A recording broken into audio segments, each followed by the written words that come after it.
Submitted for resolution na sa Justice Department ang reklamong rape na isinampa ni Sandro Mulak labang kina Jojo Nones at Richard Cruz.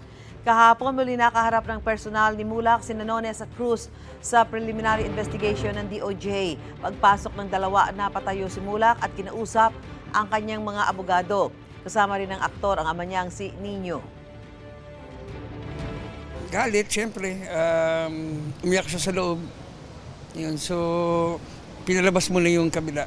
We just hope for the best dito sa mga darating na araw sa mga umadal na yung kaso.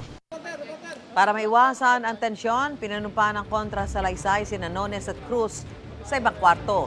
Itinanggi pa rin ng dalawa ang reklamong rape through sexual assault at acts of lasciviousness.